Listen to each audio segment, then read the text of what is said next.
In the wake of two attempts on Donald Trump's life, government officials are hard at work trying to determine why so many assassins are trying to kill a man government officials want dead.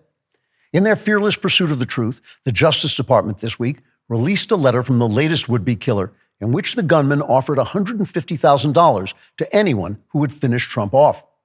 In an appearance before the news media, Attorney General Merrick Garland said, quote, "I am absolutely appalled that this vicious criminal would offer so much money for what would be 15 minutes work, 20 tops. It's a very dangerous precedent. After all, just imagine what someone could buy with that much money.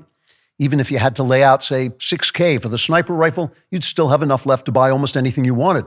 And boy, oh boy, don't the girls go for a man who flashes that big green. It's disgraceful that anyone would think loyal Americans would take money to eliminate an existential threat to democracy," unquote. The Attorney General went on to tell the news media, quote, "The DOJ will do everything we can to foil the plans of fanatical, Trump-hating sociopaths, present company accepted," unquote. Congress, meanwhile, continues its investigation into the security failures that led to the July attempt on Trump's life in Butler, Pennsylvania.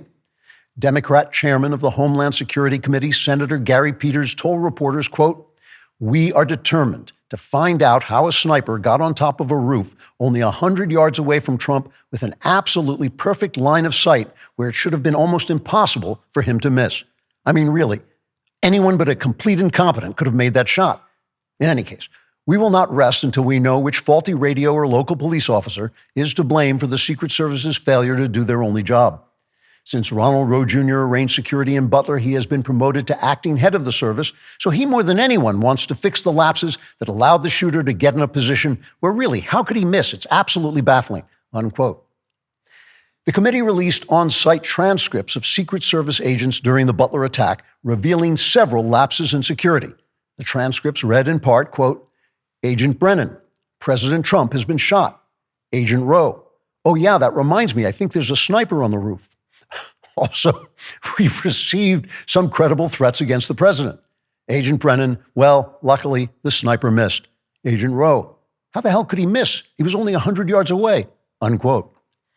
Even with the government making strenuous efforts to uncover something that sounds remotely like the truth, crazy conspiracy theorists continue to spin outlandish explanations for why a man with no motivational paper trail of any kind and no online presence except encrypted foreign bank accounts would first send a sophisticated drone to scout out a presidential appearance and then place himself in a perfect position to take an expert-level shot, which was only thwarted by the hand of God, even though God's application to the Secret Service had recently been turned down because he's a white man.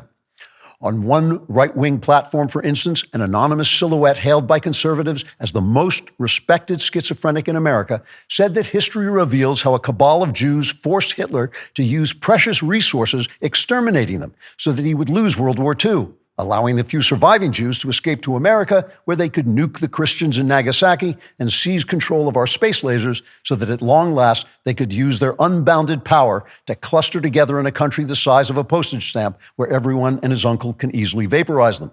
These same Jews are the ones who wanted Trump eliminated because he threatened to foil their mass suicide plan by bringing peace to the region. Some conspiracy theories are more plausible, however. For instance, it is true that the attempts to assassinate Trump were illegal, anti-democratic, directed at American dissidents, and completely incompetent. So they did bear all the hallmarks of a CIA operation. For more Klavan-y magnificence, like and subscribe. And for even more magnificence, like and subscribe to The Andrew Klavan Show wherever you get your podcasts.